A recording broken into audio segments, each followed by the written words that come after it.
with support from Becky Genvy. So as Becky's put in the chat, we are going to be recording this for today. So hopefully that's okay with everyone.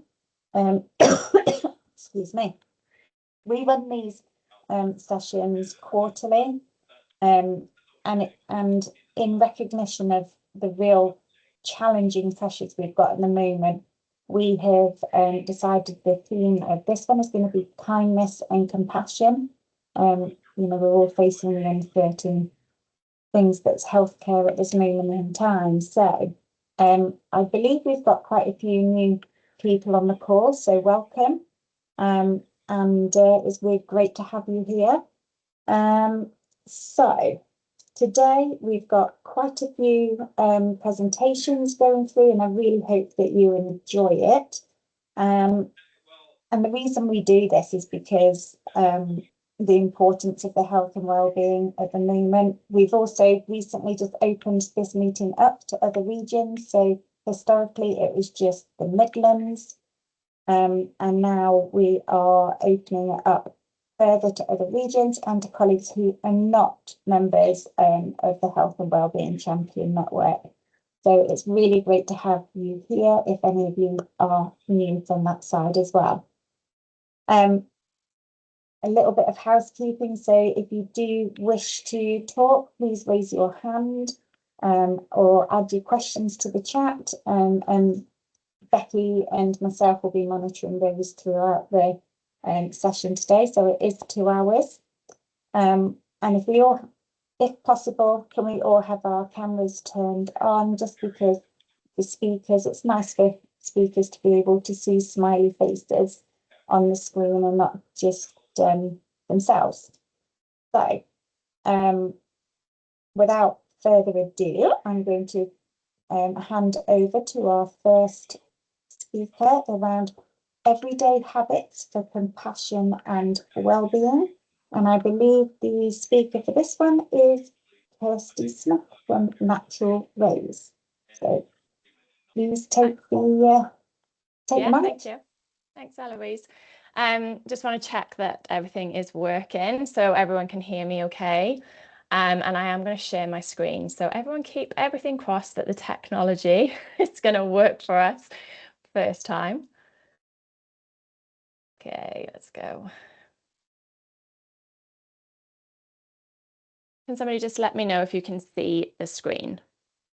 Give me a thumbs up, a nod. Perfect. Thank you. So yeah, it's really wonderful to be here with you today. So thank you so much for having me. So I just want to kind of get straight into it. I will share a little bit about me, but I want to make sure that the chat function is working and that we're kind of all, you know, present here for this session. So I would just love to know, and you can answer just with a yes or no or a Y or an N, who feels like they thrive in uncertain times? Like if you had a choice, you'd be like, yeah, just want to live in uncertainty all the time. You know, do you really love uncertainty? No, there's so many no's to a point. Some people are saying, yeah, you know, some uncertainty we can manage, but obviously if there's a lot of uncertainty, it can impact us in various different ways. So as you can see, most of us are saying no. And there's a really interesting reason why.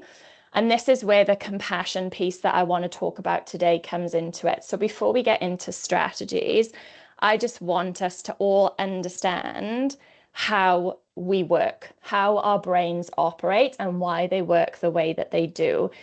And, you know, whether it is struggling in uncertainty, whether it is struggling to make positive change in our lives, whether that is healthy habits, why do we struggle with change? And the reason is it's because it is hardwired into us to see change as a threat. That is just the way that our brains have been wired. Whereas we see the things that are the same, even if it's a habit that we know is not necessarily the best for us, we see that as safety. So this is kind of the landscape that we are working within. So I just want you to know, to have this compassion for ourselves, that it is hardwired into us to find change therefore uncertainty a challenge. And we're going to dive into this a little bit more during this session, as well as strategies that can help you take back some control, take back an element of control, so that you can better deal and manage with uncertainty. So before we kind of get into that, I just want you to know we've got half an hour together. It's a really condensed session. So I might be like moving through things quickly, but I really want you to get the most out of it. So what will you need for this session? Something to write down. Hopefully there'll be a little takeaway that you'll have from this session.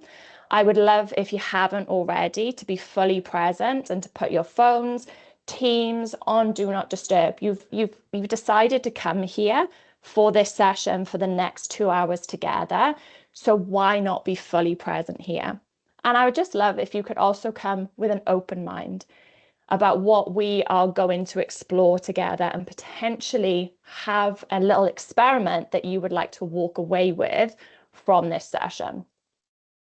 But obviously it's important for you to know a little bit about me, why I'm here talking so passionately to you about change and strategies that we can employ.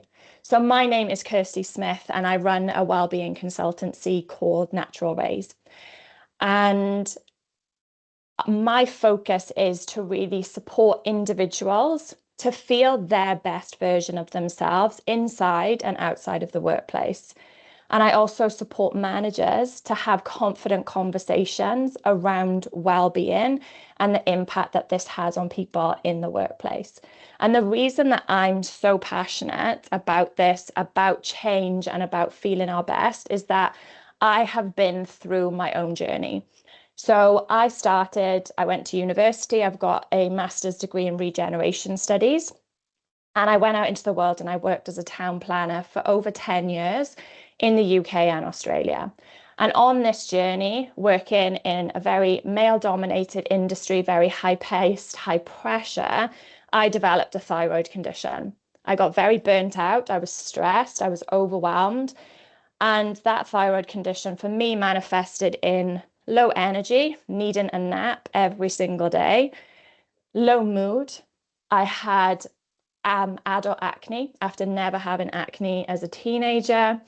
And I was just very flat, and I was very quick to feel that any type of stress was kind of tipping me over the edge.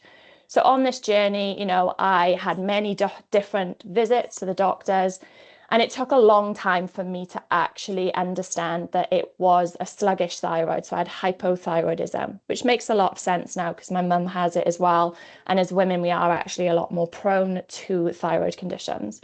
So anyway, this led me to retrain as a functional medicine health coach, firstly, so that I could help myself, but then so that I could actually, on this journey of actually feeling better myself and seeing the positive impact that just small lifestyle changes could have on the way that I felt, I wanted to then share this with everybody that I could speak to. Anybody that I could see that was struggling with energy or anything like that, I just wanted to be able to help them. So I retrained almost 7 years ago. And then I started working directly with individuals. So I have online courses and memberships. But more recently, over the past 2 years, I have been working with a number of corporate organizations and networks similar to the amazing network that you have here, to really be able to take this into the workplace and to have even more impact. And I just want to share something that I'm very proud of at the moment, that we have been working a lot with organizations that have been going through restructuring and change, and there's a lot of uncertainty. So this is why I'm very grateful to have the opportunity to talk with you today, because I understand that there's restructuring and uncertainty that's going on as well. So we run a lot of health coaching.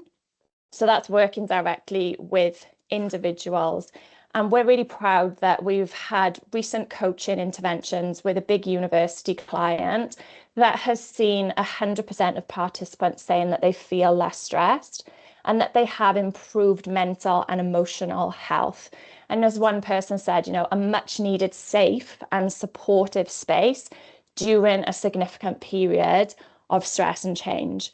So like I said, I've only got a short time with you today, but what I want to share with you is some of the simple strategies that have enabled some of the people that we've been supporting through uncertainty to have these types of responses. And as you'll see as we go through, these are not big changes that need to happen. I'm a very big advocate of small, sustainable, consistent things that we can do that will have such a huge impact on the way that we feel. So we're going to start back with that compassion piece, because this is really the foundation of the work that I want you to be thinking about. So when we think about us, our bodies, our brains, and how we operate, we have not had an update for 50,000 years. Can you imagine your computer not having an update? Like, I remember when computers used to look like this. Anybody else? Any generation here that remembers a time before the internet or dial-up speed? You know, our bodies, our nervous systems, our brains are basically the same as they were in our hunter-gatherer days. Whereas our world, the world around us, has changed dramatically just in the last 100 years. You know, if you can remember when computers, yeah, somebody's saying, I remember, I'm glad I'm not the only one. If you can remember when computers used to look like this, you'll probably remember never in a million years thinking, when we were waiting so patiently for the internet to load and to dial up and for somebody to get off the phone, never in a million years could we have imagined that at some point we'd be able to sit in bed and just have constant access to the internet on our phones, and for me to be connected to my friends in Australia. That we would just never have imagined that. That's how quickly our world is adapting, but our nervous system and our brain is never been geared up for that. So, you know, our bodies are not designed really to deal with the constant access to information and the connection that we have today. You know, when I started working as a town planner, it was the good old days when you'd send something off in the post and you'd have to wait for a reply that way.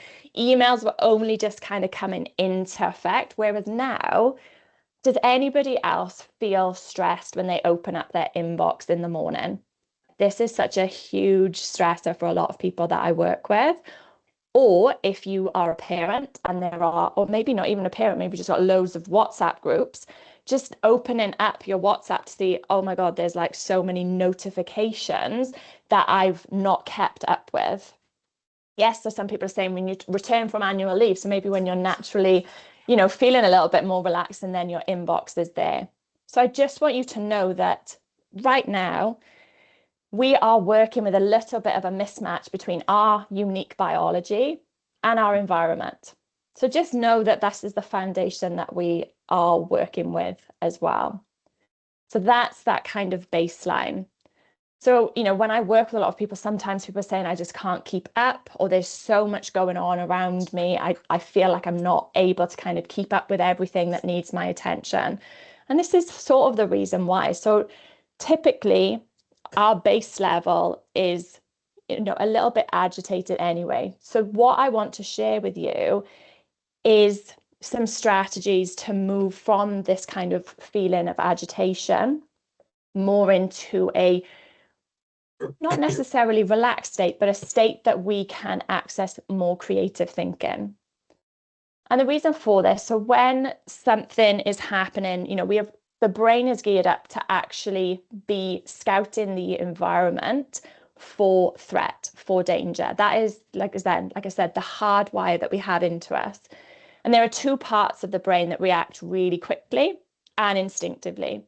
And then there's one part that's the amygdala. And then we have that second part that's a little bit more slower and rational, but that one it takes a while to kick in. So the amygdala is what we have, that's the one that's kind of reacting very quickly. It reacts to threats, it reacts to danger, but it is also using a lot of our past experiences to then say, okay, well, this is what happened previously, so this is probably what's going to happen now. So we are often acting from this place. So when a situation it might not even necessarily be that we are in a dangerous situation. Like, for instance, you know, if we're walking down a street and we sense that somebody is behind us, we are perceiving there's a potential threat there. But often for a lot of us, especially if we are overthinkers or if we're prone to worrying, we are creating situations in our mind which the body is perceiving as a very real threat, but we don't actually know that that is going to be a threat. So, I really want you to know that stress can be caused, overwhelm can be caused by real or perceived dangers. The brain doesn't actually know the difference between it actually happening and us being very concerned about it happening. So when we are kind of in that state, we are bypassing this kind of logical part of the brain, this kind of prefrontal cortex, where we can do more of our kind of slow, creative thinking, where we can kind of see, okay, there is the problem, where is the resolution? So when we're kind of in that heightened arousal type of state, we're not really able to access that kind of part of the brain. So really what I want us to think about and to focus on today is, okay, when we are feeling anxious and overwhelmed or stressed about situations, how can we move from this part into our more, creative part of the brain, our more logical thinking part of the brain, instead of that reacting? I don't know if anybody resonates, of reacting to a situation and then thinking later, oh, I wish I hadn't have said that, or I wish I hadn't have sent that email in the moment. Is sometimes we react from this part of the brain instead of our more creative, thoughtful part of the brain. So I want us to be able to have these strategies to hand that are going to help us move between these parts of the brain. Okay? So the first one I want us to think about is so very simple. And I just want us to quickly do this together. And it's about self-regulation. So it's about using the breath. This is available to us at any part of our day. We can do it anywhere. We can do it when we are in a meeting. We can do it when we are driving. So we can access this breath. And there are so many different breathing techniques, and I'm sure some of you here have done some. This one that I want to share with you is very accessible and it's very easy to do. I'm going to talk you through it. Yes, somebody's saying I always leave it 10 minutes before writing or calling somebody. Yes. And we're going to talk about another techniques that is going to connect with that as well. So I just want us we're just going to pause for a few moments together and we're just going to do this breathing technique. I always like to do it with my eyes closed, but for the purpose of this, because I want you to know that you can do it anywhere, especially if we're prone to getting a little bit sort of stressed when we're like in traffic or anything like that. Obviously, we don't want to be closing our eyes then. So the technique that I want us to use is just to take nice deep inhales and long exhales. We're just going to take 5 rounds of breath together. So if you do feel comfortable, just gently close the eyes or just lower the gaze down towards your table or into your lap, just so that we can just start to just come into this moment. So I just want you to, for the next few rounds of breath, start to take nice deep inhales. And if it is available, starting to inhale through your nose. If it's not, if you've got any congestion, or that's not possible, that's okay. But if it is possible, starting to inhale through the nose. Inhaling through the nose is also another technique that we can start to calm the nervous system with. So as you start to inhale, just for the next few rounds of breath, just pay attention to the seconds of your inhalation. So as you inhale through the nose, really starting to expand the stomach. So we're really breathing deep into our stomach area. And then just gently count the seconds of your inhale. So maybe it's 3 seconds, maybe it's 4 seconds. And then as you exhale, I just want you to make your exhalation 1 or 2 seconds longer than that inhalation. So as we inhale, gentle pause at the top and then exhale 1 to 2 seconds longer. So just take a few more breaths now just to tune into your rhythm. And then we're going to do 5 breaths together where we actually do this count. So we're going to get ready to start. So inhale, count the seconds of your breath. Gentle pause at the top and then exhale. 1 to 2 seconds longer. Same again, nice deep inhale. Gentle pause at the top, exhale. Just take 3 more like that in the rhythm of your own breath. So we'll just take stillness.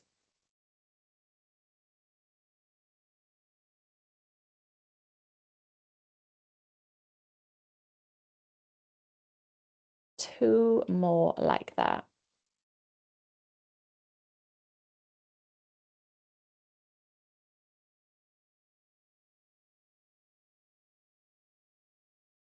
One final breath, the deep inhale. And a nice long exhale. I just want you to notice if there was any shift for you doing that. And if anyone's happy, just pop anything in the chat that you noticed. But the reason I love to use that type of breath, like I said, it's accessible anywhere.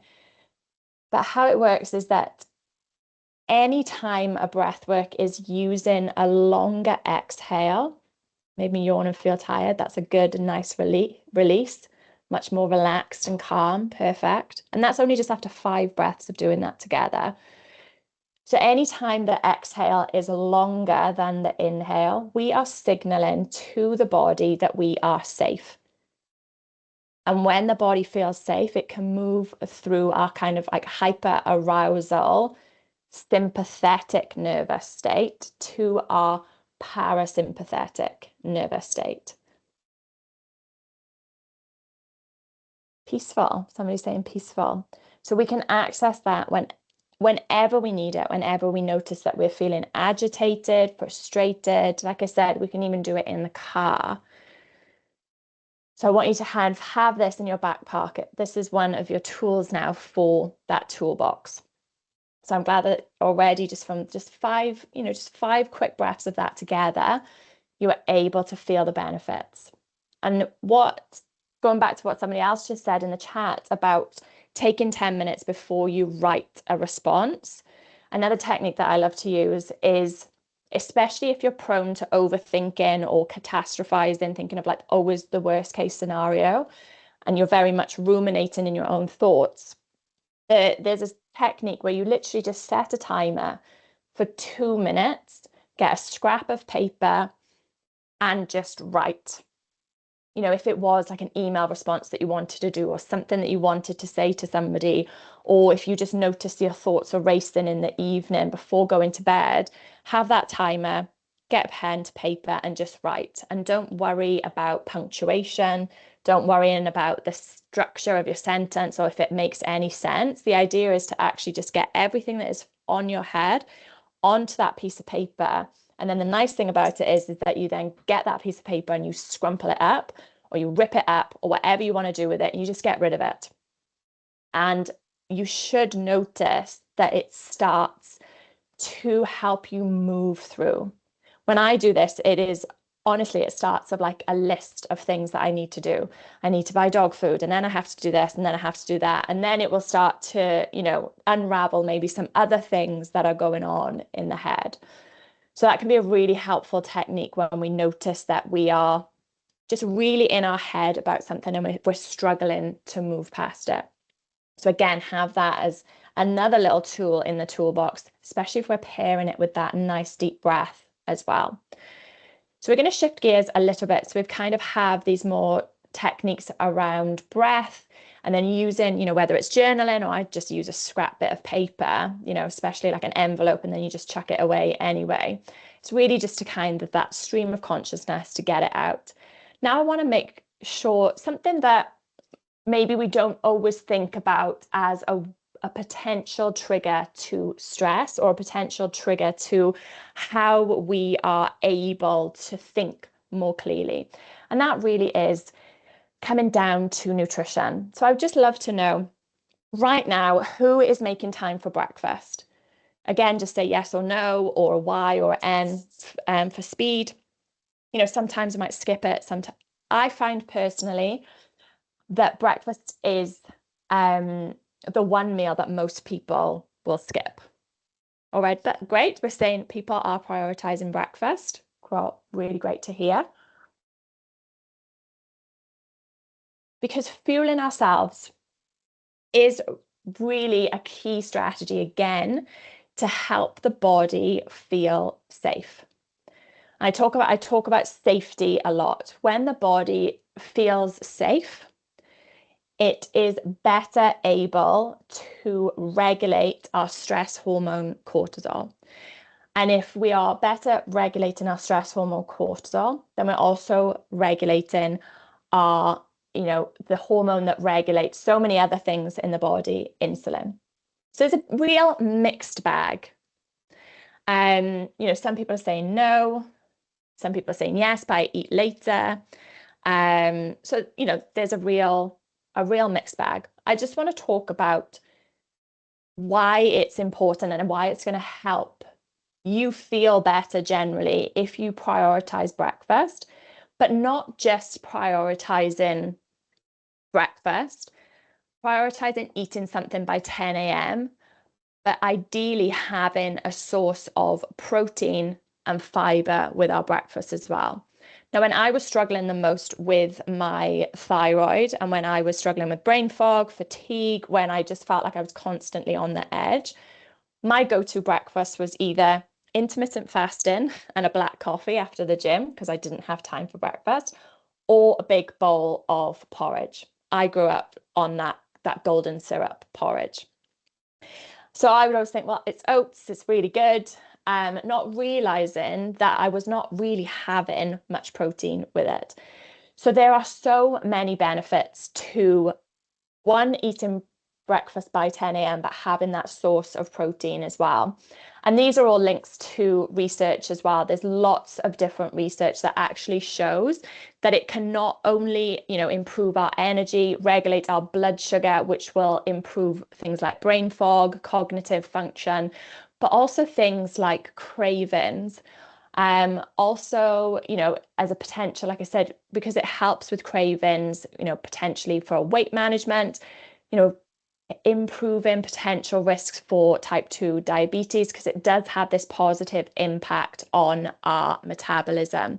And when the body feels safe, because we are giving it the right amount of macro and micronutrients, so protein, fats, and carbs, but also then the vitamins and the minerals that the body needs, those real kind of powerhouse behind the things that we do, we are better able to manage our stress. So, what they said, breakfast really is the most important meal of the day to kind of help us regulate and feel our best all the way through the day. And I would definitely say, for me personally, this has been an absolute game changer in terms of my afternoon energy levels and my snacking. My snacking around 3 p.m. used to be like off the charts in terms of I would just always be looking for something. So this has been super helpful for a number of different reasons personally, and I see it a lot in the clients that I support as well. And often, we are time poor in the mornings. So I'm a really big advocate of thinking about, okay, well, what are some quick breakfast ideas? Greek yogurt is very high in protein. Just 200 grams of a good Greek yogurt is going to get you 20 grams of protein. And then if you have oats and different things in that as well, that's also going to increase things for us as well. Eggs, cottage cheese, tofu, tempeh, smoked salmon, if you eat meat, any kind of like leftover meat from the night before, can all be really quick and easy ways. And I think as somebody shared in the chat as well, now we have access to loads of different types of protein powders. If you tolerate them, that can be a super easy way to kind of get those key macronutrients in as well. So we've got that kind of nutrition piece, but one thing that I think is so overlooked that I think I know for a fact I could probably ensure I'm drinking enough. So there was a recent study in 2025 actually that showed even just mild dehydration could be making everyday stress significantly harder for us to handle. So they found that people who drank less than 1.5 litres daily had dramatically higher levels of cortisol when faced with stressful situations. So cortisol, as we know, is our stress hormone. So just as simple as making sure that we are drinking enough. And I've got a handy sort of calculator on the next page, so, and you're going to get these slides as well. But really, what we can do to make sure we are drinking enough, because we all have different needs as well in terms of our body weight, in terms of our activity levels, how warm it is outside depends as well. But as a base, we want to be using your body weight in kilograms times 30 your hydration goal. So example, this is me, I'm 70 kilos times 33 is then 2,300. So that's 2.3 liters of water for me, at least. That's like my minimum goal, really. So what I do, because I like to drink a lot of herbal tea in a pot, I've measured out my pot so that I actually know how much I'm getting roughly per day. So if you drink like out of a water bottle, knowing how many of those you want to have from the beginning of the day to the end of the day. And what I would really encourage as well is that we're trying to front load as much of our hydration as possible. So then we're not at the end of the day chugging water before we need to go to bed. And then that's obviously for a lot of us going to impact our sleep. So just thinking about having that good spread of hydration throughout the day.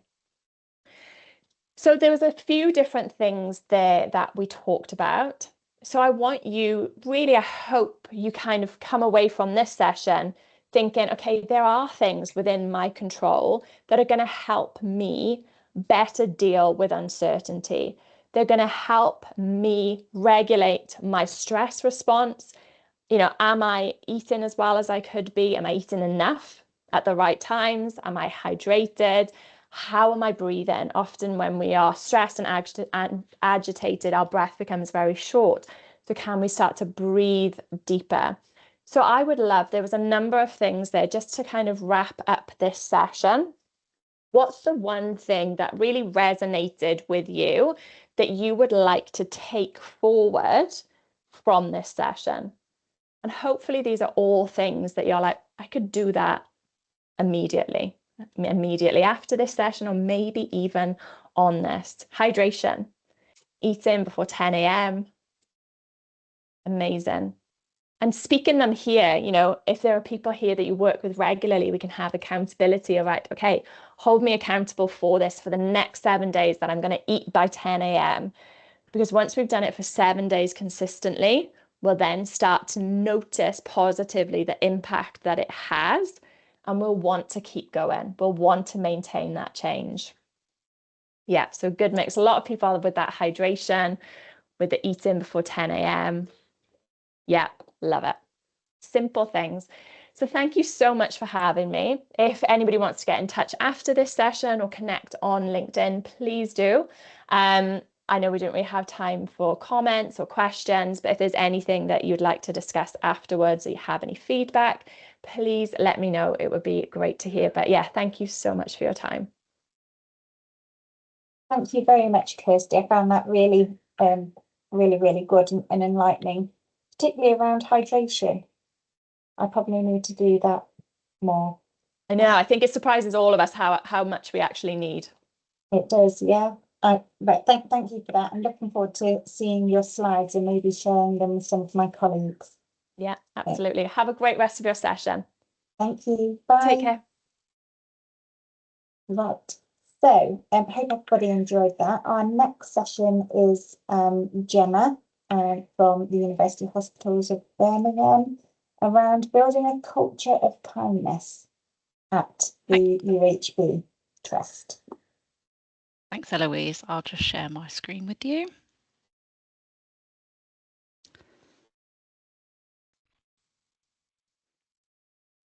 Hoping you can all see those slides. Yeah. Fantastic. So thank you for inviting me and allowing me to speak today. I'm really excited to kind of introduce the work that we've been doing at UHB in our Wellbeing group. So the Wellbeing group at UHB has been around for about 18 months, 2 years now, and we've kind of migrated into more of a wellbeing space previously we've been doing kind of social events or events in the office to kind of engage staff, but this year, kind of moving into 2026, we are focusing on well-being more holistically, and trying to incorporate as many different aspects of well-being into the financial management department as possible. So just as a bit of background, my name's Gemma. I'm a finance business partner at University Hospitals Birmingham. I've worked for the trust since September 2021. I started on the graduate scheme, the National Graduate Scheme, and then came back. They were foolish enough to let me back and offer me a substantive role back in the department in 2023. And I took on kind of the wellbeing lead towards the end of 2025 and have kind of ran with some ideas and reinvigorating the group as well. So our approach as kind of a wellbeing pillar. So we are a wellbeing group within the financial management department, and we're made up of a range of different bands and backgrounds, kind of cultural, religious backgrounds, as well as kind of we have apprentices all the way up to kind of band 7, band 8As as well, contributing to the group. We feed into a people pillar, so we have several pillars within UHB to improve and make work as much of an enjoyable place as possible. So within our people pillar, we have staff development, wellbeing and recruitment and selection, and wellbeing is very much high on the agenda within that pillar. The support from senior management within the people pillar and wider within the department has been fantastic. I'm yet to have an idea shot down and said no to outright, so that's really, really positive. I think the senior leadership within the department and wider within finance really appreciates that workplace wellbeing is something we really need to invest time in, and whilst we may not have infinite resources to invest into it, actually our time and efforts are really valued into doing that. I do often remind my colleagues that they spend more time with me than some of their family members, to their dismay, so we may as well make work an enjoyable place to be.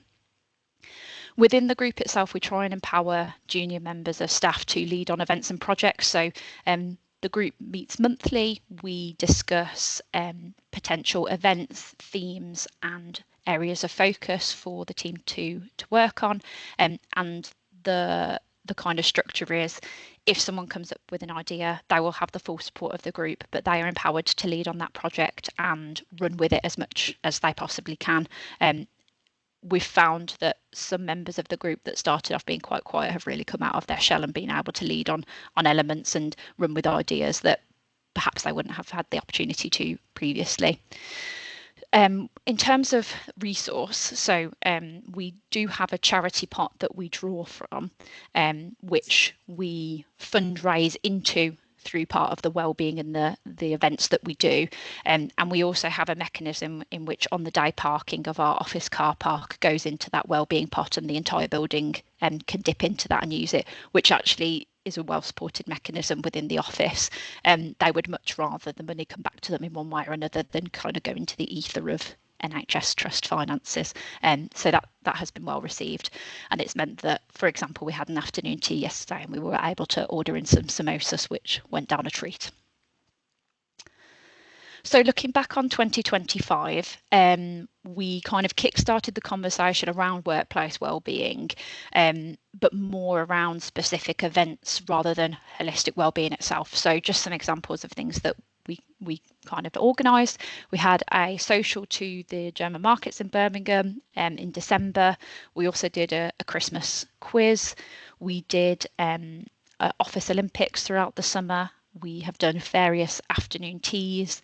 We've done lots of bake-off competitions and pumpkin carving competition in October as well.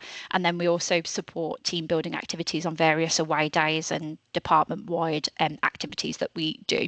And as you can see, there's quite a lot of competition element, which with our department goes down very well. Quite a competitive bunch. Just thought I'd show some photos of some of the bits and pieces that we've been doing. So on the left is obviously the pumpkin carving competition. We actually have some very creative individuals in the team. We have various bits of bake-off. So I will take credit for the heart-shaped focaccia bread, at the top of the screen. I cannot sweet bake to save my life, but a loaf of bread I can do. We've got lots of talented bakers that produce some really great bits of art, I would say. On the right hand side, we had our December away day, which was in the office, but we call it an away day, and we did a team building activity of building Christmas trees with whatever you could find in the office. As you can see on the top right, their most imaginative way of building a Christmas tree was around a person. So yes, some creative people to say the least.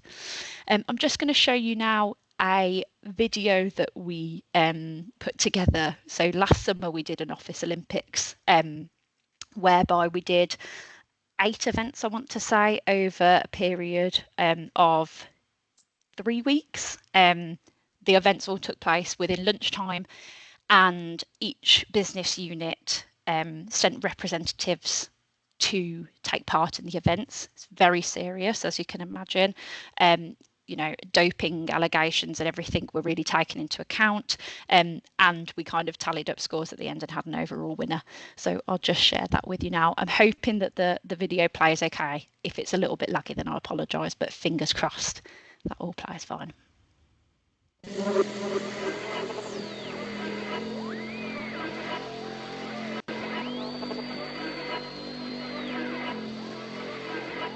I ain't gonna lie to you, life's been really lifing, and I need a night or two to get me unwinding. I feel like I'm stuck in cycles every day. Come and get me out this loop. So just switch it up for me. It's time to get loose. If we disconnect, we ain't gotta be in line. We can redirect everything that's on our minds. Let it go. Change up your frequency and you'll see how easily you'll disconnect from everything that's on your mind.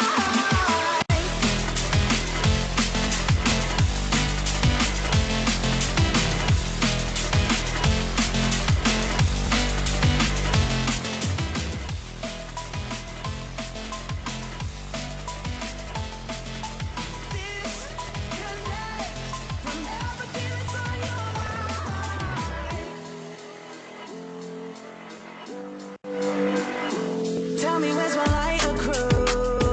Put 'em up high then. Now's the time to raise the roof. We don't need the fighting when we're getting stuck in cycles every day. We know how to make it through. So just switch it up for me. It's time to get loose. If we disconnect, we ain't gotta be in line. We can redirect everything that's on our minds. Let it go. Change up your frequency. You'll see how easily you'll disconnect from everything that's on your mind. Oh, let it go. Oh, let it go. Oh, let it go.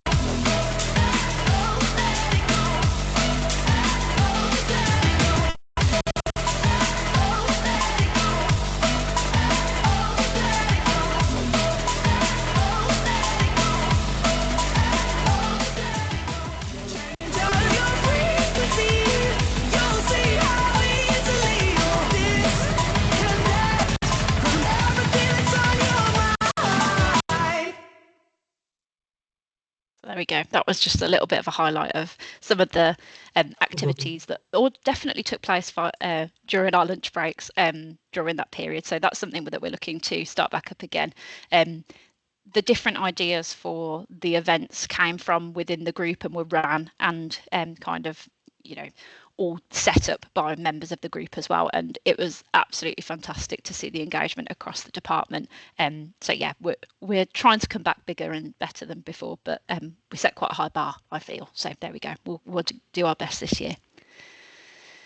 So moving into 2026, as I said, we've kind of done some really great work on engagement, enjoyment, socialisation, and we want to kind of move more into the holistic wellbeing space. So our focus moving into 2026, firstly, are kindness and connection. So as you can see from my jazzy background, our values in UHB are kind, connected and bold, and those first two I think are real key ones that we want to focus on within the wellbeing group. Kindness being first and foremost, in an environment where we all probably know the pressures that we're under and how intense our work can be at times. Being kind and kind of holding that golden thread through everything we do is vitally important. Connection and connecting with those within the department that perhaps we don't work with on a day-to-day basis. So our department is kind of 100, 120 people. We don't interact with all of those people on a day-to-day basis. So trying to connect individuals together that maybe haven't worked together before is a key focus of ours. And then the kind of key differences as we move into this year are we're talking a lot around physical and mental health, and also celebrations of various cultures. So we are a really, really diverse group within the wellbeing group, and that provides us with fantastic opportunities to pull on various cultures, religious events, and different parts of the year where people actually want to turn around and celebrate something and share knowledge, share understanding, and learn about one another as well.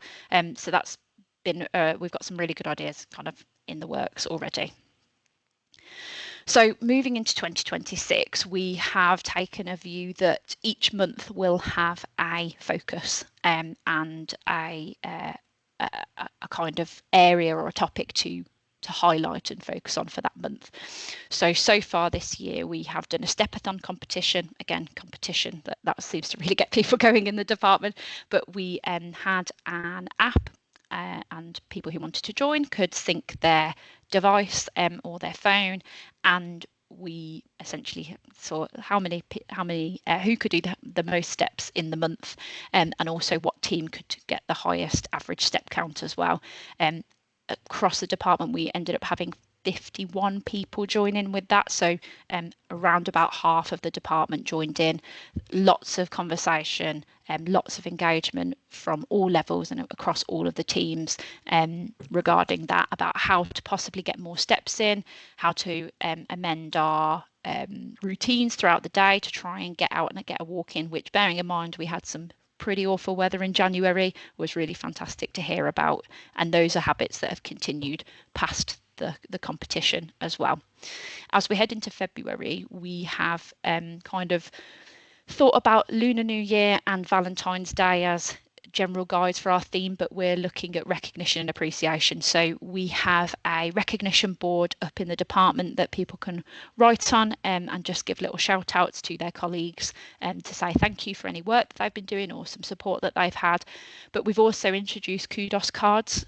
So these are little A5 pieces of paper that people can give some more detailed feedback and praise to their colleagues, be that anonymously or non-anonymously, and those will be given out in their local team meetings. So their local finance director will be giving those bits of feedback to them, and their entire team will hear what feedback that they've been given. We did that in our team meeting yesterday, and it went down really well. Lots of applause and celebration, but also people feeling really, really good for having received that feedback from their colleagues. As we move throughout the year, we're trying to kind of incorporate lots of different elements of well-being as a general umbrella. So moving into March, we'll be focusing on mindfulness. So I think the previous presentation will definitely be something I'll be delving back into to get some ideas. But everything about mindfulness and managing mindset at work. We have quite a recurring theme of feedback of people want to talk about resilience and how to manage their mental well-being at work and balance that. So that will be a key focus for us.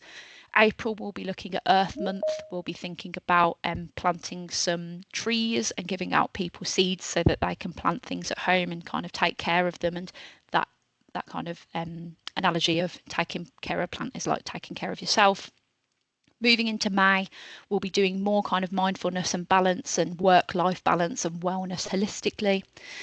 Throughout the summer, we'll be doing a summer of sport, so thinking about the Football World Cup, but also we'll be revamping our Office Olympics, and we have a couple of other events planned surrounding sporting events and linking in with those as well. As we approach the start of the academic year, we thought we'd bring in a focus onto personal development. So thinking about PDPs, goals, objectives, and linking in with the various forums that we can, NHS Elect One and NHS Finance, to really pull and guide people and give them a good push in the right direction in terms of their personal and professional development.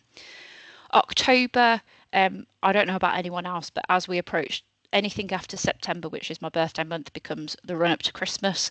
But so we felt like October would be a good time to kind of invigorate something physical and movement related. So we're kind of looking at a Move More October and something that is more physical focused. Self-care November, before kind of the Christmas and end of year chaos hits. So we're going to work about kind of investing time and energy into yourself and looking after yourself, so that you can perform best at work, but also then be there and present for other people. And then December is always quite busy, but we're trying to bring in an element of reflection, but also celebration and looking back on the year that's just passed as well. These are the shout out cards that I mentioned. Obviously, I had to include one which mentioned me on there. So they went down really, really well in the meeting. And this is just a screenshot of the stepathon that we did. Steve, who won our competition, did an average of 22,500 steps a day throughout the month of January, which is absolutely insane. So I have no idea how that happened. He won't give any tips away either, so God knows. Just some ideas of some of the events that we have coming up and planned. So we had an afternoon tea yesterday, which we deemed Palentine's. So it was getting together people all across the finance department. We have an Easter bonnet competition, to the dismay of some of my colleagues. I am very eager to have an Easter bonnet competition within the department. We're going to do a World Cup sweepstake, which goes really well every single year. In May, we're having an Eid celebration day. Linking into Easter bonnet, we're going to also have an Easter egg hunt around the department. We have a wellness week planned in for June. We have Lunar New Year celebrations that we're planning for next week, and we also are looking to do a Snowdon day climb to raise money for UHB charities at the beginning of September, which I'm really, really excited about. And just to kind of end, I guess I thought, don't just take my word for it. So I got some feedback from some of the members of the team to kind of express, I guess, how the Wellbeing group has impacted them at work. So the first couple on the slide are some feedback from individuals in the wider department. So there's kind of themes of being inclusive and thoughtful and celebrating a range of cultures and traditions, and also that the group and the work that we've been doing has built kind of stronger team bonding and relationships across the department. The third comment is around from one of the junior members of the team, who kind of fed back that they love being part of the group. It's creative, brings people together, and comes with plenty of smiles, which I can confirm. And the final comment is from our director, who we feed into in the people pillar, who fed back some really nice feedback, actually, that we've energised the department and bringing together diverse groups in a range of different social interactions and challenges. And I think that's the key bit for us. Our aim is to bring people together to make work an enjoyable place to be. And if we can also impact and support them outside of that as well, then that's just an added bonus. So yeah, that's kind of the bits and pieces we've been doing at UHB. Happy to take any questions at all, but thank you for letting me share with you. Thanks, Gemma. I think there's some comments saying they want to come and work in Birmingham. Some fantastic work on there, really good. You're all welcome. Thanks for sharing. I particularly liked the battleships. I thought that was a really good idea. Something I never even thought of doing before. So yeah, and the prize for that was a Mexican dip selection and tortilla chips. So that went down quite well as well. Brilliant. Thank you very much. So I'm just going to say that we all come back at 12, have a quick comfort break, because I know sitting for 2 hours is really long. So just go and grab yourself a quick drink, and then I'm going to bring in the next speaker at 12. Thank you.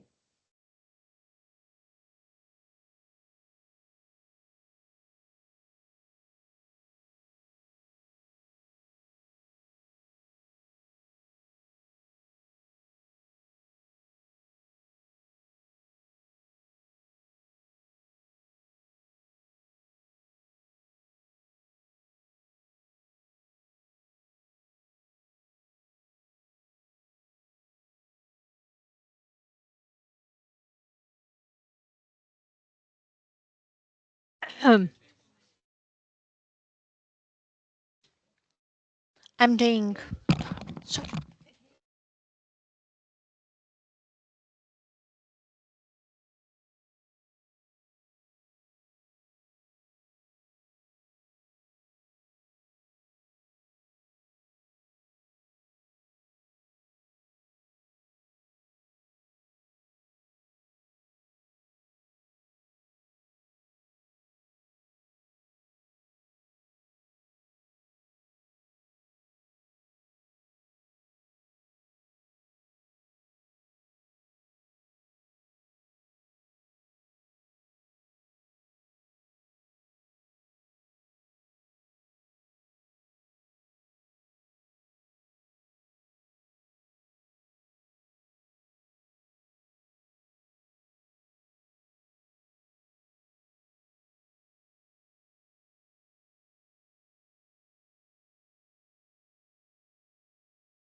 Right, welcome back, everybody.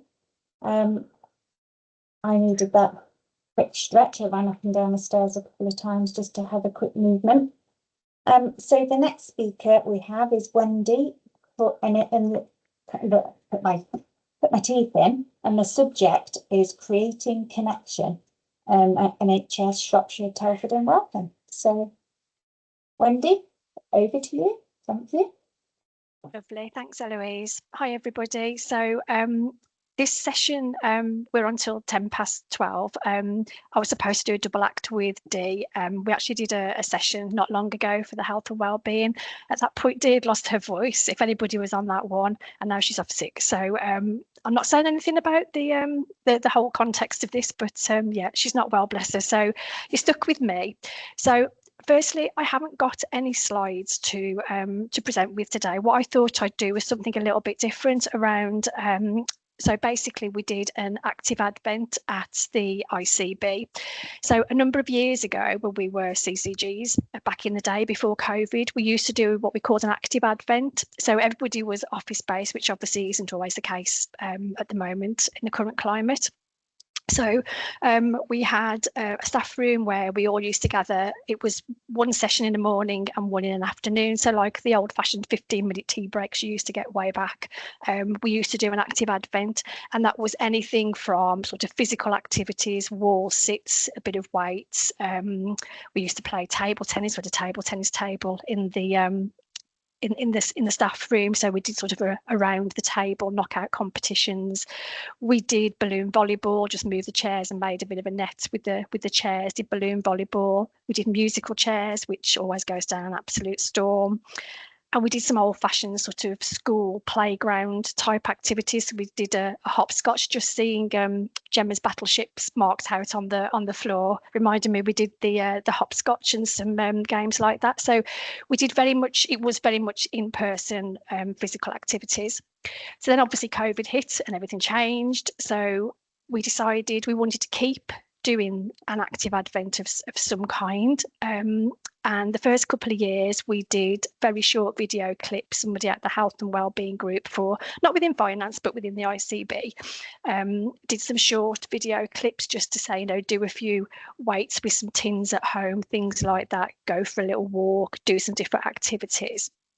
And we've done this for a number of years now. So when it came to Christmas 2025, we were thinking, like, really, we have done, it tended to be the same kind of activities that we were doing, just we sort of reorganise them in a little way, hoping nobody would notice that we're doing the same kind of thing. So what I did this year, I'm going to share with you, first of all, I'm just going to share my screen and hopefully this works, just to give you an idea of what we did do. So I'm happy for these to be shared out after. So we used to do, so this was just a draft for discussion within the group. So this was the last one we used in 2024. But as I say, it's something we sort of repeated, really, just move them slightly. So just certain tasks: aim to climb 10 flights of stairs, do a picture drawing challenge, take 5 minutes to do some stretching, various different activities, to say, one for each day. This was, so we stopped doing the morning and afternoon, just decided to do one when it went kind of virtual. So these were things that you could do at home or in the office as well. So that's what we'd done. And as I say, it was the same, quite repetitive. I'm going to be quite honest with you. So I think we'd lost a little bit of interest in it, if I'm honest as well. I don't think people were partaking as they did. So what I did, I uploaded this file into ChatGPT, and I asked him, I will call him him, don't know if he's a him, to refresh this format and give it, just re-energize it, really, I guess is what I'm trying to say. And what he came back with, I'm doing it again, it's a he. What he came back with was this. So it actually brought me back. I asked for an advent and it did me 24 whole days. Obviously, we only needed the working week to do. So I asked it to put themes on the weeks as well. So, and I wasn't quite sure what I was going to get back, if I'm honest with you, but this worked out really, really well. So straight away, it called it December to Remember, a month of wellbeing, joy and connection, which was different to our active advent that everybody was used to hearing as well. So it's instantly sounded new.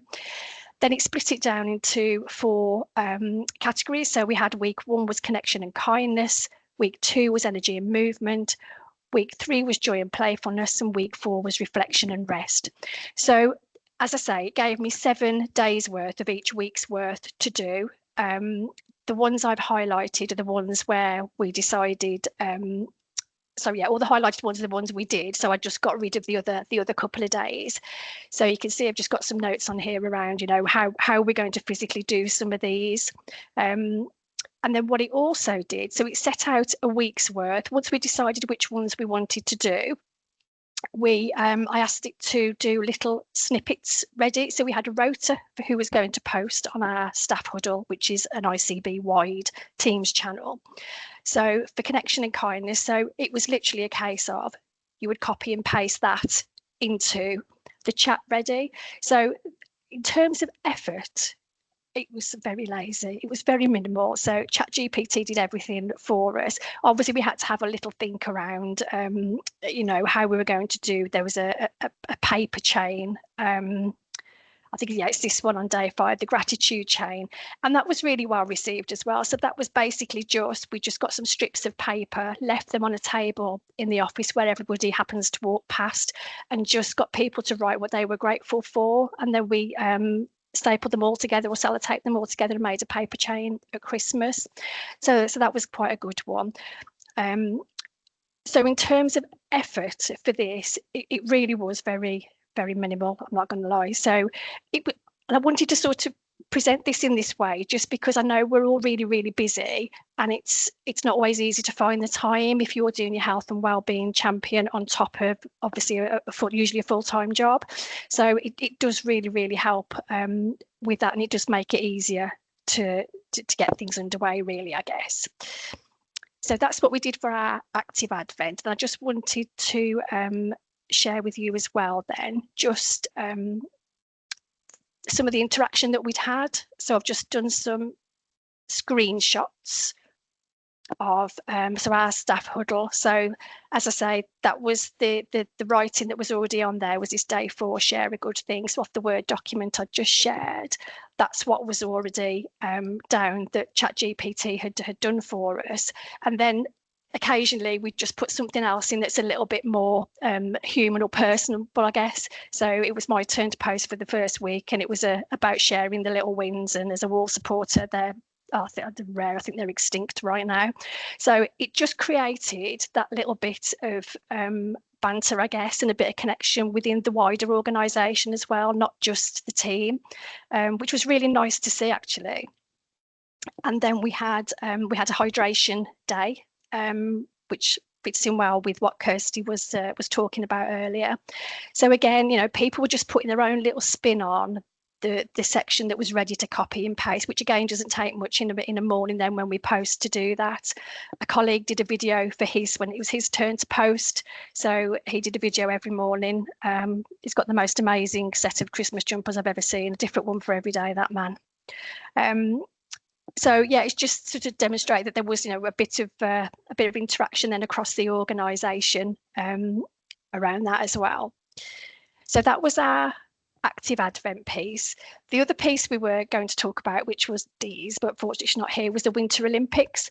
Now, having heard about Gemma's Olympics, I feel a little bit like I don't think we're going to live up to that standard. You've certainly set the bar well high, Gemma, and thank you very much, because it's given us some ideas as well. So Dee did do a little script almost of what she was going to say and what we've done. So I'm not going to read it, I'm just very conscious of time, but just basically we've decided to do, so January we did a quiz in the office of a lunchtime, and we just did bring your own lunch, and we just did a few PowerPoint slides where we did some questions. We had a quiz on the month of January, we had some advert slogans, we had guess the logo, who is the baby, for childhood photos, music round, and we worked it between the health and wellbeing champions in the finance department. So we charged £1 entry fee just so the winning team then, we're a small team, so only teams of 3 I think, and we had most of the department join in, so we were really pleased with that, and the winning team took the pot, which was good. And then we've decided, which is Dee's idea, I'm not going to take any of the credit for this, was a February Winter Olympics. So we've got some ideas around doing sort of snowball tossing, desk curling. We're going to do build a mascot and create a flag. So we've yet to go and buy the materials to do this. So we were due to start next Wednesday. But we've decided we're going to do it over 2 weeks, but we've decided to put it back and just do it on 1 week and do all 6 activities in the one lunchtime and just extend it a little bit and make it a bit longer. So yes, so that was it. And I know that's really quick, and I know I talk really fast, and I do apologise, but I'm just very conscious of time. But yeah, that's what we wanted to share on this session. Thank you. Thanks, Wendy. That was really good. I like the sound of the Winter Olympics with the snowball. I think that would be quite fun. If you do have any, please come and share your videos or photos with us. That would be amazing to see. We're all about sharing all together. So that'd be great. Thank you. Thank you. Right. So We now have another speaker, so Alice from the Dudley Group, and she's going to talk about the refreshed health and wellbeing offerings there. So Alice, over to you. Hello, hi everyone, thank you. Couple of tough acts to follow though. I think there's lots of good things going on, isn't there, in lots of different organisations. I will just attempt to share my screen, so bear with me 1 minute.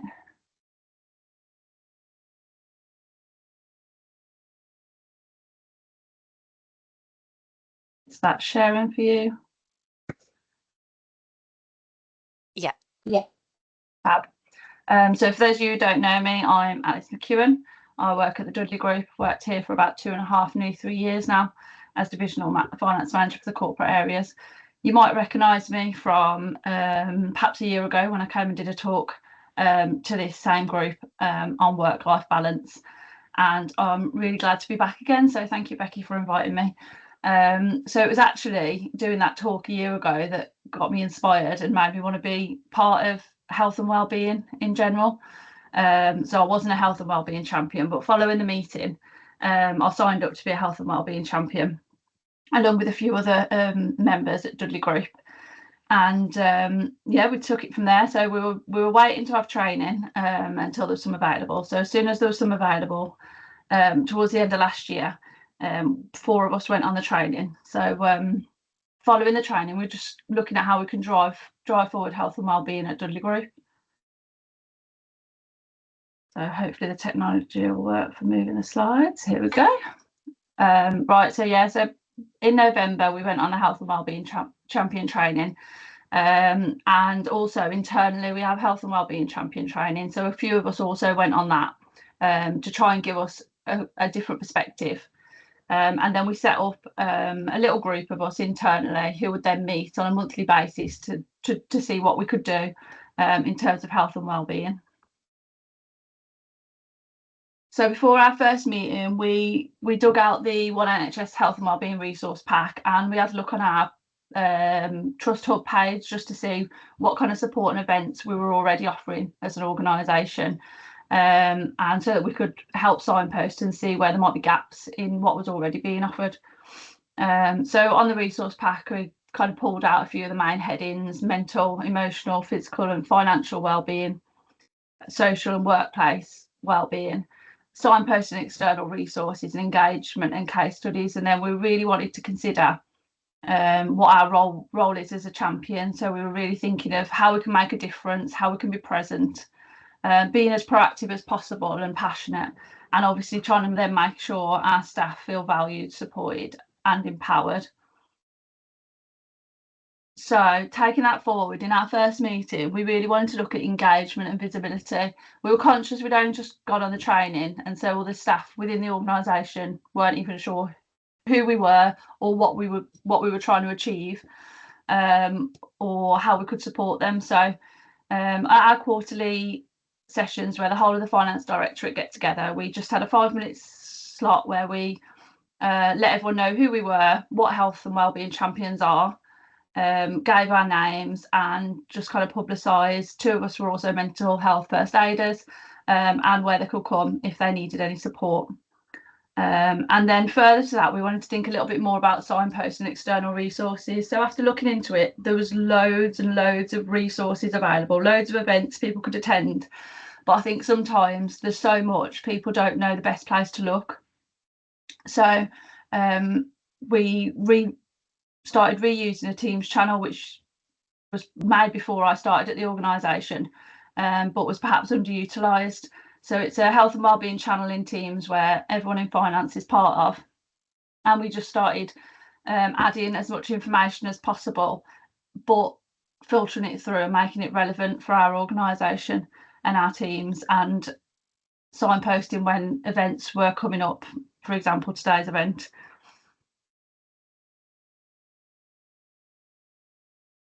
And then the final thing we spoke about at our first meeting was wanting to really seek out the opinions of other people. So we were kind of aware that quite a few people within the organisation had voiced for a year or so that there's just no social kind of get-togethers within the finance team, really inside or outside of work. The staff quarterly sessions were brought in as part of our accreditation for level 1, which was a couple of years ago now, and that had really got the finance team together. But that was within the work setting, and we haven't perhaps had as many outside of work socials. But we were conscious that we didn't know what other people actually wanted unless we asked them. So what we really wanted to do was seek out the opinions of everyone. So we put together a survey to ask a variety of questions and see what people really thought. So we used Google Forms. I don't know if anyone else used Google Forms, but it was brilliant. It was great. It was easy. So we made some mandatory questions, some optional. So to try and encourage everyone to partake in the questionnaire, which is difficult. We're all under time pressure all the time. We just made one mandatory question at the top, which was, are you interested in health and wellbeing events and get-togethers? And if they said no, that's fine. You know, we don't want to pressure anyone to be part of something they don't want to be part of. And we wanted them to have a really easy, quick no, and then they could carry on with their day. So we then did another 11 questions, which we put together to see what kind of social get-togethers people may be interested in. We gave them a few weeks to respond. And then we sent a reminder about halfway through, just so that people who it might have fallen off their radar back on. So kind of put together shown a few of the questions that we asked, but mainly it was different social events. So a couple we kind of thought of ourselves of evening meals and activities, bring and share lunches, lunchtime walks, and a Teams kind of online chat forum, which we did have during COVID, but I think kind of fell off the radar following when people went back into the office. So the questions were, would you be interested in these events? And if you are interested, how often do you think these should be run? And we also had any further comments so that people could put in their own suggestions, really, because these were just a few that we'd come up with to start us off. So in total, we had 14 responders. We had a quick look on the channel, and in general, the most users we've had is 48. So it was probably about 30% of those who kind of saw the post or used the channel that responded. 13 out of 14 of the people who responded were definitely or potentially interested in health and wellbeing events. So despite kind of what we said at the start of trying to make sure people who weren't interested could also respond, I think in general the people who did respond were those who were interested. So I'll just give you a few headlines. I won't go through everything, but the kind of evening meal, evening activity had the highest responses in terms of people being interested. And then the lunchtime options were all pretty equal, slightly lower, but more than half of the people who were interested in those. But there was a bit of a difference between how many people said yes to each versus maybe. So that kind of informed what we wanted to prioritise our next steps. So we've gone for prioritising an evening meal, perhaps varying that with an activity going forward in the future, given that they were similar in terms of uptake. And in lunchtime options, we thought the walk was the best option because there was more people that said yes than maybe, just when we delved down into the detail. So we've only just got these results back. So as a group, we're now looking at who's the best person placed to lead these and to see how they go going forward. A couple of other things that kind of came out of the survey in terms of people putting their own comments in was just some additional considerations in terms of communicating with people. So I think a couple of people are actually kind of stressed out at the idea of social events to support their well-being, and that's a really valuable insight actually. And obviously we need to make sure we are really careful when we're wording these events. These are there for people who want them. They're to support health and well-being, and they're certainly not to force anyone to do anything that doesn't or actually negatively impacts their health and well-being. Another important thing that came out of it was people really did appreciate the health well-being events, not just the ideas that we were kind of presenting, but everything that we're sharing on the channels, everything that One NHS Finance are supporting with, the Academy and the Trust in general. People really do value them. And another really important thing that came out of it was inclusion. There's people who work at home, people who come from other sites, part-time workers who don't have lunch breaks. And it was just really making sure that our offerings are inclusive and that people can, there's at least something there for everyone. And then it's up to people whether they decide to be part of them or not. And then health and wellbeing in general is different for everyone, and that I think a couple of the real takeaways are work-life balance and the importance of flexibility, because I think a lot of people came back and actually it's the flexibility that they need. And so as health and wellbeing champions, I think we really need to make sure that we're signposting, ensuring people are aware of things like the flexible working offerings that are provided to them. So it was really valuable to get everyone else's insights to kind of see and to see how we could take it forward. As I say, we're in our really early days in terms of driving these agendas forward. And we will obviously be seeking more information, but I think actually today's been really useful for me to hear what the other organisations are doing and to see how we can bring those into our offerings at Dudley Group. So really value that. And I wondered if you could all just spare 1 minute to post in the channel and just say, what does your organisation do, or what could it do to support your wellbeing, not just for myself, but for all of you out there. It could be a point that everyone could take away and use. So thank you everyone for listening. Thank you for your time. No idea how I've done with time, so. Timed to perfection, Alice. Oh, fabulous. So if you could all just pop something in the chat around what your organisation does do or could do, that would be great. And I'm glad that some of the other presentations are going to help you, Alice, in thinking about what's next for the Dudley Group.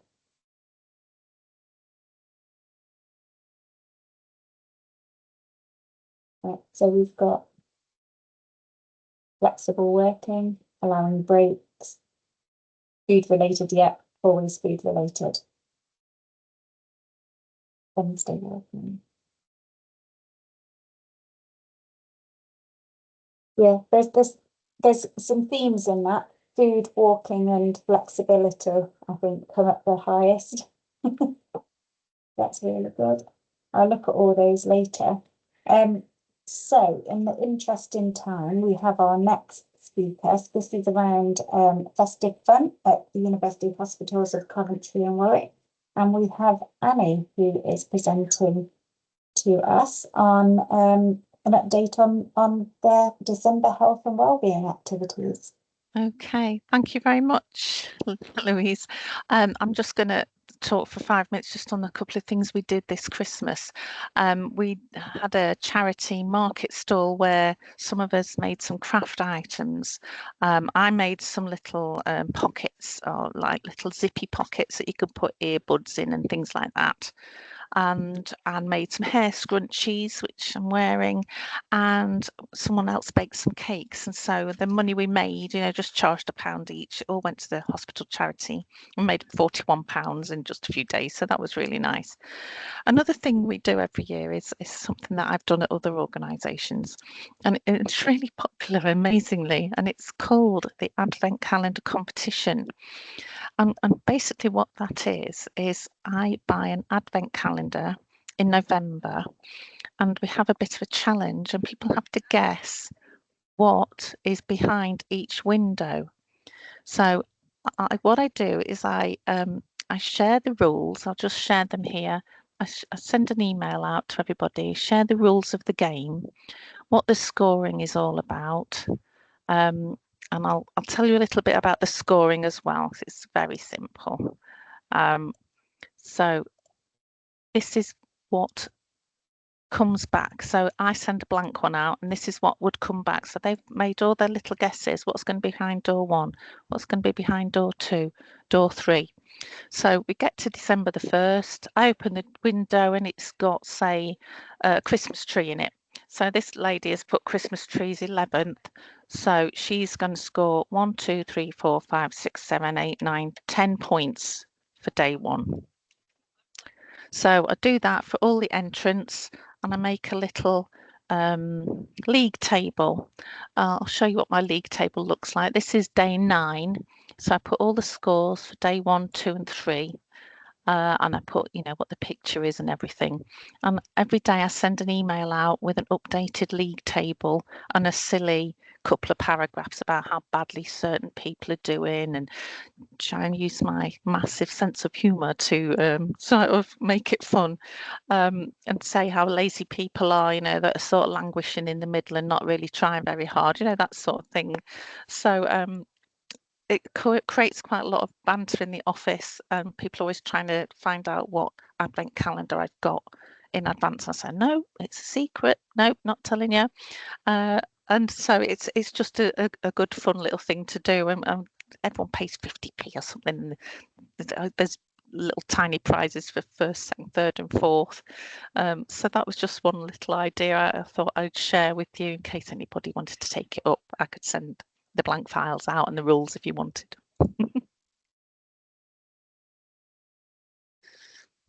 Yeah, so that's it. Thank you.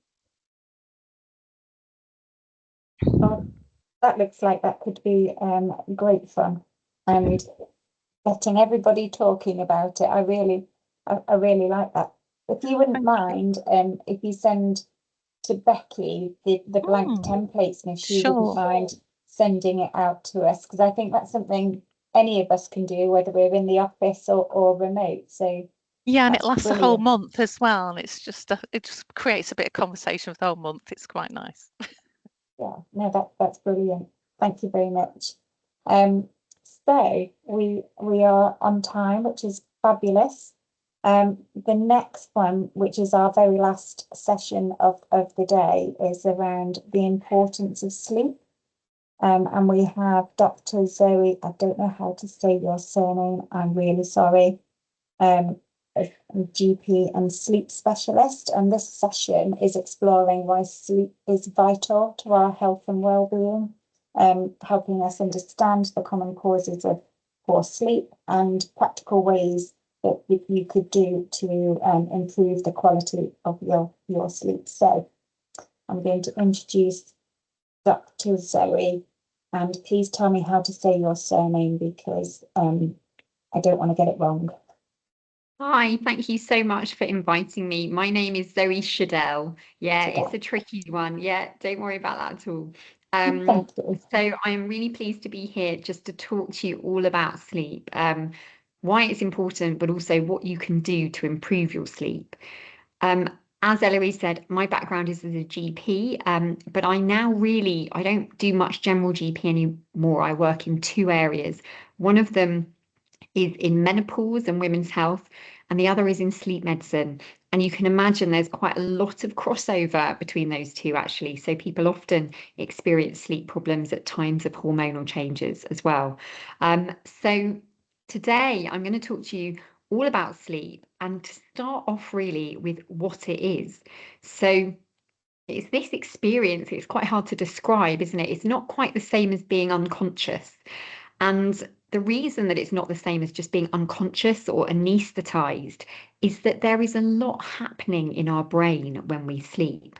So we used to think of it as a very passive process, just kind of resting, letting things recover. But what we've learned, particularly over the last 20 years, is that during sleep, our brain is going through all sorts of active processes, and it's a very important time for lots of the body's systems and functions.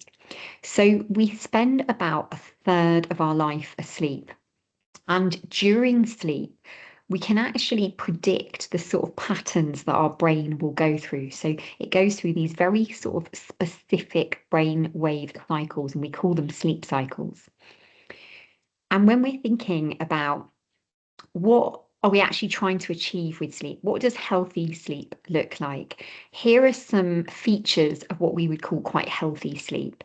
So it shouldn't take you too long to fall asleep. So we should fall asleep within about 30 minutes. Interestingly, if you're the type of person that falls asleep as soon as their head hits the pillow, that actually might mean that you're a bit overtired or underslept. So we don't want you to fall asleep within a couple of minutes, somewhere between about 7 to 10 minutes and 30 minutes is just about right. But we don't want you lying there struggling to sleep for longer than half an hour. Then we want you to be able to sleep continuously throughout the night without having too many wakings. So it's actually really normal to have little brief wakings between sleep cycles, and often we're not particularly aware of this. But ideally, we wouldn't have too long awake overnight.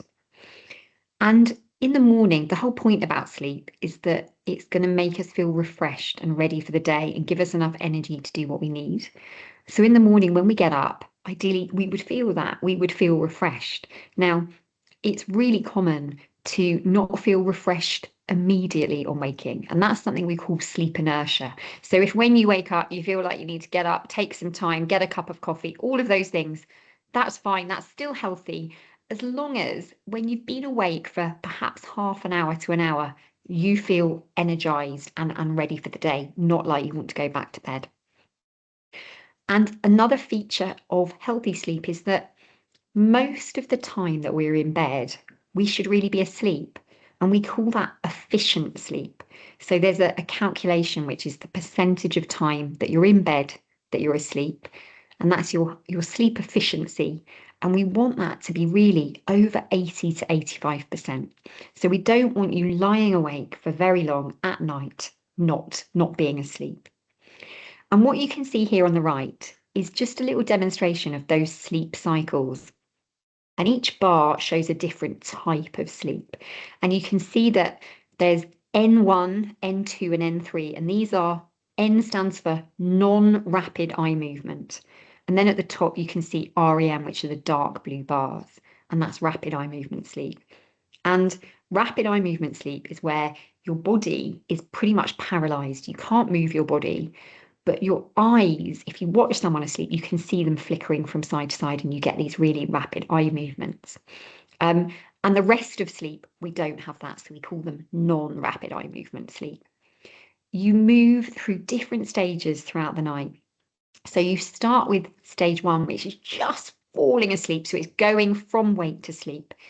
Then you move into stage 2, which is light sleep. And then those pale blue bars are the deep sleep. So that's stage 3. And that's where lots of the kind of restorative functions of sleep occur. But what's interesting is it's not the same cycle each time.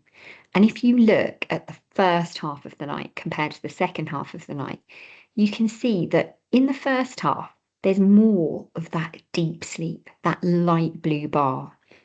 And in the second half of the night, you get more rapid eye movement sleep and more thick dark blue bars. And that actually really matters. So it means that actually, even when you've had just a good few hours at the beginning of the night, you can still feel quite restored, actually, because you're getting that deep sleep. But it also means in the second half of the night, we're more likely to wake up. So the sleep in the second half is lighter. And that's where you get more of that rapid eye movement, dreaming sleep. So, and each part of sleep has different functions. So they all matter, but just to give you a bit of an idea of what's going on overnight. And what about how much sleep we should have? There's definitely a bit of an idea or a myth out there that everybody needs 8 hours sleep. But actually, how much sleep we need is incredibly individual. It really varies from person to person. And it also changes over the lifespan. I think this is a brilliant little chart that shows when your babies, toddlers, children, they need loads of sleep. But when you get to adulthood, and I'm assuming that most of you are in the adult category on the call, then the recommendation is that most people are going to need about 7 to 9 hours a night for optimal functioning. And that's where the 8 hours comes in. It's right in the middle of that. But you can also see that there are these turquoise bars, which say some people might need 10 hours of sleep and some people might be fine on 6. So it's a really wide range. And the most important thing is to work out what's right for you as an individual. And you only really know just by, testing it out, seeing what works for you, seeing what sort of sleep need you have and how you feel on less or more sleep. And some people just can't get more sleep. 6 hours is right for them, and that's always going to be what's right for them. But it will change a little bit over time. And we know that when you age and you go a bit older, particularly over 65, it becomes harder to get quite so much sleep. So the need might drop a little bit with age as well. And so I've mentioned all of the active processes that happens overnight and the importance of sleep.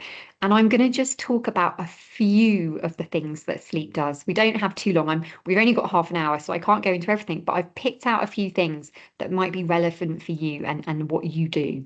So starting with a quote from a really famous sleep researcher. And he said, "If sleep does not serve an absolutely vital function, then it's the biggest mistake the evolutionary process has ever made."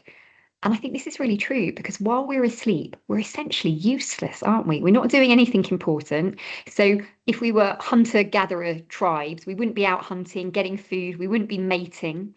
And yet, throughout history, through hundreds of thousands of years, the need for sleep hasn't changed. We've always needed 7 to 9 hours of sleep. So if we could do without it, I think we would have evolved to need less. So it must be doing something important. And this is an area that I think hopefully will resonate with lots of you and the sort of work that you do. It's about your brain and the way it functions. And sleep is absolutely essential for memory. So during that deep part of sleep, so more in the first half of the night, deep sleep, we literally lay down the memories that we make in the day. So during the day, we have lots of different experiences. We take in all sorts of information. And the nerved cells that are in our brain literally get heavier and heavier as the day goes on. They carry more weight with all of that information. And during deep sleep, the brain actually takes those memories and puts them almost into the hard drive and really consolidates them so we can remember what we need next day. And the nerve cells all become really light and thin again and ready to start the next day. So we know that if we're having that healthy sleep with all the different bits that we need and getting enough of it, we're going to have better brain function. We know that we're going to feel more alert, have better focus. And actually, we know one good night's of sleep means that you can learn more the next day as well. So it's a real virtuous circle, as they say. I suspect everybody on the call will have had times where they haven't had good sleep. It's really normal. Lots of things get in the way. You will have had some nights where sleep's not so good. And quite quickly, you feel less sharp, more groggy, find it harder to remember things. So the effect of not sleeping well enough does impact you quite quickly. There's also a sort of long-term impact of sleep disruption. So another feature, particularly of that deep sleep, is that some of the waste products that our brain builds up in the day are cleaned out during that deep sleep. So these are proteins. So we know beta amyloid and tau protein in particular. As the day goes on and our brain is working, it builds up these proteins as waste. And the proteins sort of build up, and then during deep sleep, the sleep itself helps to wash those proteins away and get you ready to start the next day. And these proteins are things that are implicated in the development of dementia. So we know over the long term, we really want enough healthy deep sleep in order to keep these proteins from building up too high and to reduce our risk of dementia as well. So again, another aspect of brain function, thinking about our mental health. So we've got our memory, but we've also got how we feel, how we relate, our mood, our anxiety levels. And sleep plays a really important role in that. So we know that anxiety in particular increases very quickly if you don't get enough sleep. And the part of sleep that particularly matters is actually that dreaming sleep, that rapid eye movement sleep. And during that sleep, we get a kind of almost like a cleansing therapeutic aspect going on. So anything that was difficult in the day, tricky memories, difficult things going on, actually during rapid eye movement sleep, it will take those memories and it will just take the power and the sort of trauma out of them, and it will make them easier for the next day. So if we miss out on that, it can be really tricky and we can be more anxious the next day. And that can form a bit of a vicious circle. So being more anxious also doesn't make it easy to sleep the next night. So you get less sleep the next night, and so on and so on. So we know that it's really important for our mental health. And then how is this affecting you specifically at work? And the way the brain functions really depends on having a good balance of sleep and wakefulness. And we know there are specific parts of the brain that essentially are a bit lazier. So our prefrontal cortex, which is what helps us be really logical and rational, that really is very sensitive to not sleeping enough, and it doesn't really wake up at night if we're awake either. So when we're not getting enough of our prefrontal cortex, we get lots and lots of activity from the amygdala at the back of the brain, which is that more primitive part of the brain that leads to that kind of anxiety and stress. So when the balance of those two brain parts is a bit off, we find we're not so good at work. So our strategic thinking, our creativity, all of these things can be affected, and we can be more likely to take risks. And I think you are mostly finance people, and so risk taking is very important to have a bit of an eye on. And then lastly, I've talked a lot about what happens in the brain. There's also an impact on our physical, lots of impacts on our physical health, like our heart health and our metabolism. And I think it's really interesting just to know it's just harder to manage our weight when we're not sleeping. Our weight regulating hormones, leptin and ghrelin, are regulated at night when we're asleep. And so if we get short sleep, and we're calling short sleep under 6 hours, then the levels of these hormones change. We are more likely to consume more calories, make more unhealthy food choices. And actually, if we are trying to lose weight, it's harder to lose weight from our fat cells where we want to lose weight, and we give up our lean muscle instead if we're not sleeping enough. So again, it's really important just to think, is actually a lack of sleep getting in the way of what I'm wanting for my metabolic function or my health? So if sleep's so important, surely we should all just be doing it absolutely fine. But we know from lots of big surveys that people do sometimes struggle. So one of the surveys showed 76% of employees report feeling tired most weekdays. And about 71% of UK adults don't get that recommended 7 to 9 hours sleep. So if you're not managing that, you're definitely not alone.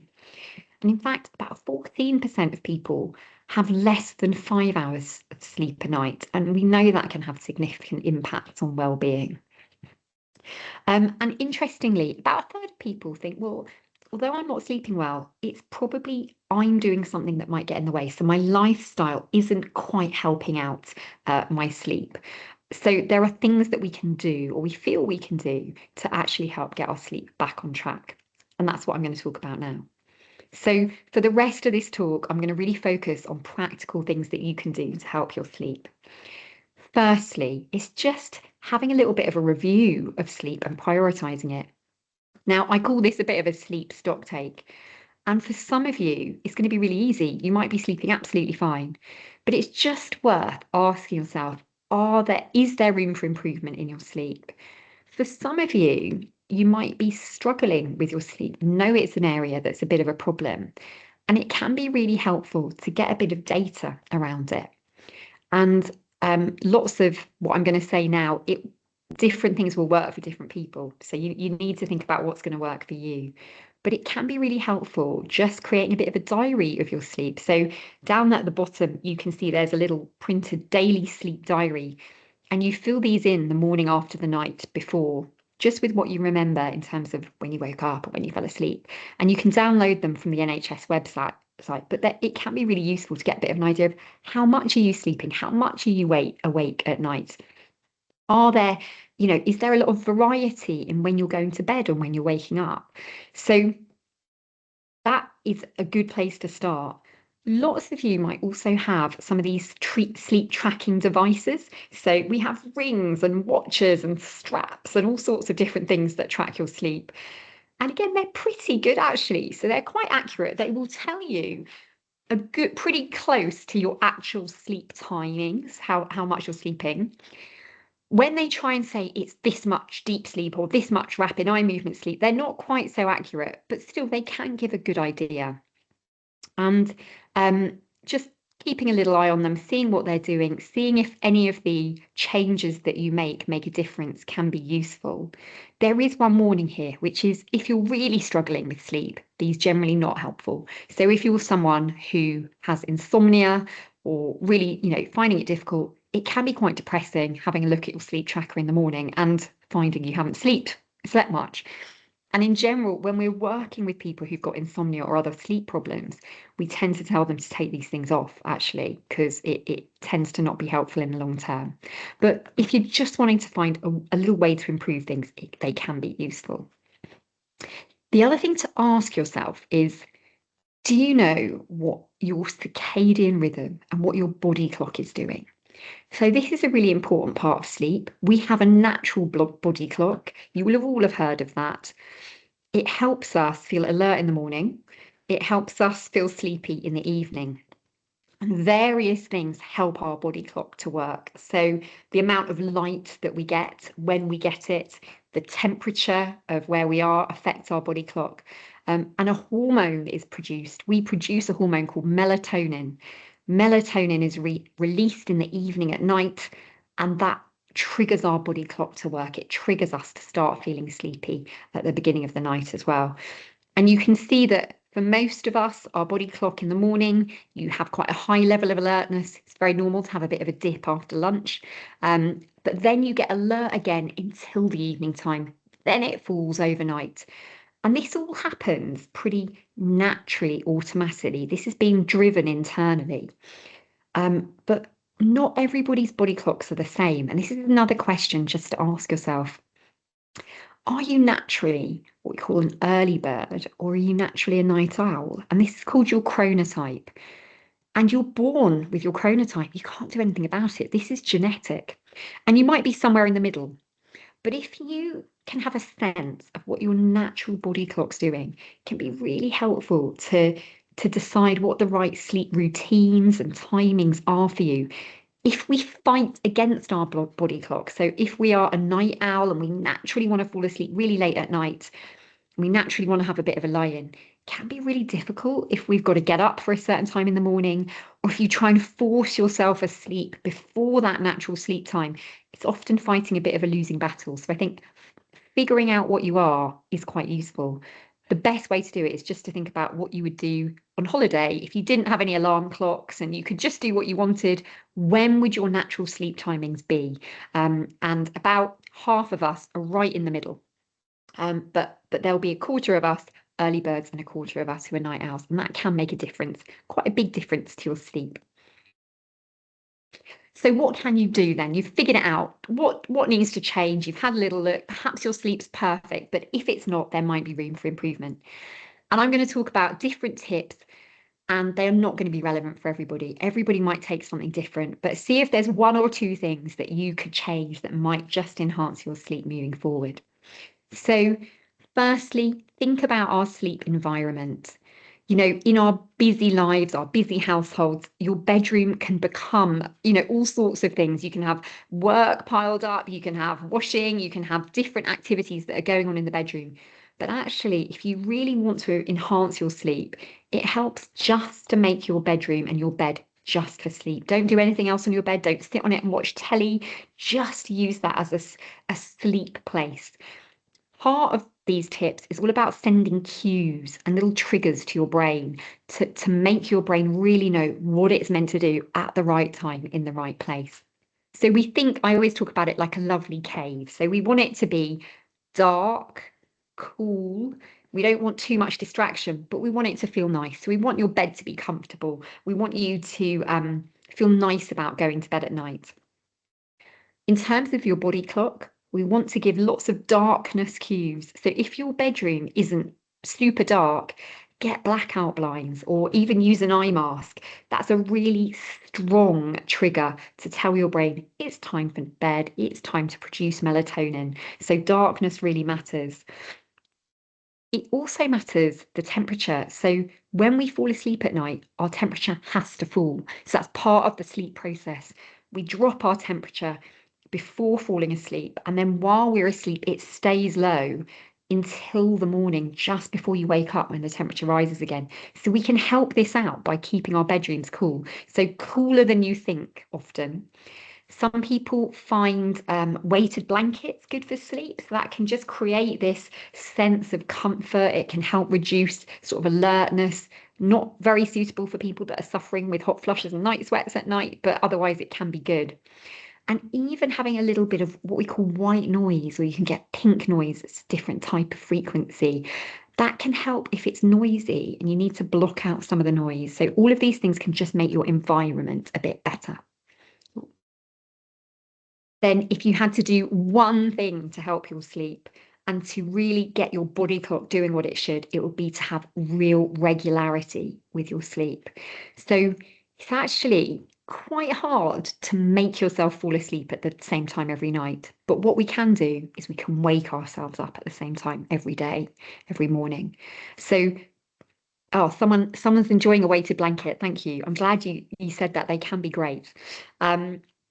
So waking up at the same time in the morning is absolutely brilliant for really setting this rhythm of your sleep. And you will tend to find that your bedtime then falls into line, but that's the harder one to start with. So start with your waking time. What about lie-ins at the weekend? And this is really hard, especially we often have very busy weeks and we sort of get through it because we know we can catch up at the weekend. But long lie-ins are harmful for our sleep. And we actually think the effect is really similar to jet lag. So you sort of push yourself into a different time zone over the weekend, and then you have to kind of pull it back when you get to Monday morning. So often a lie-in Saturday, slightly later bedtime Saturday night, longer lie-in Sunday. Then it's hard to go to sleep when you want to on Sunday. People often feel a bit slightly nervy about the next day's work. That's natural. And then it's harder to fall asleep. Then when you wake yourself up on Monday morning, you've really had to pull yourself back. It's a term called social jet lag, and we know that it can make people feel not great. So regularity is really, really important.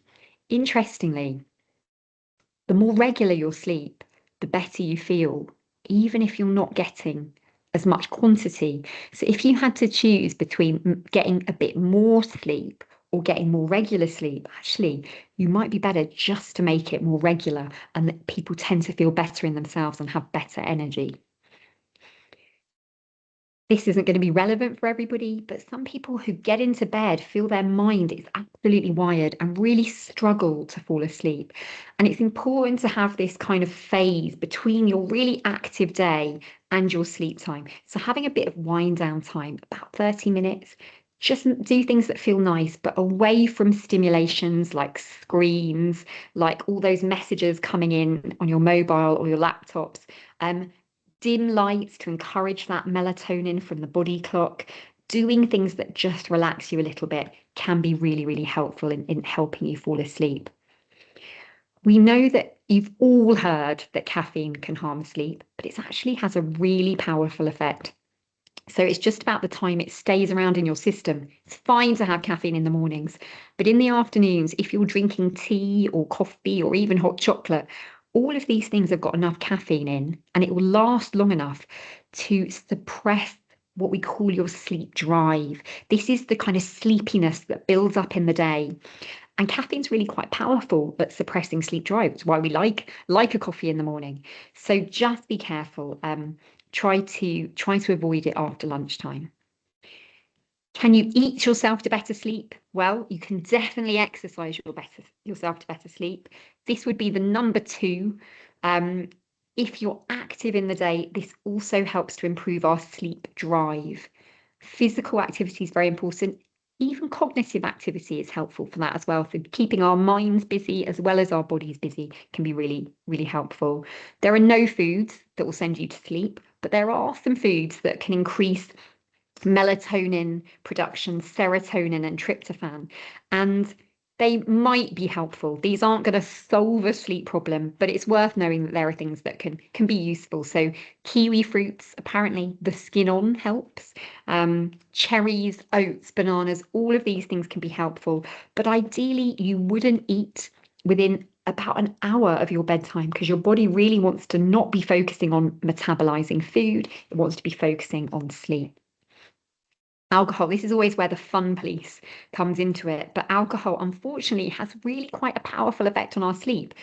It can seem really helpful, so lots of people will enjoy a glass of wine in the evening and feel like that will help them fall asleep, and it will. It's quite sedating actually, but it's the quality of sleep that then suffers, and alcohol really does cause little micro wakings you might not be aware of, but then the next morning you often don't feel so good after drinking alcohol. Unfortunately, it's only a very small amount can have quite a significant effect. And if you just look at this infographic, 2 drinks for men and 1 drink for women will reduce sleep quality by 24%. And I think that's huge, really. And it's sometimes if you do have some of these sleep trackers, you can kind of see that effect.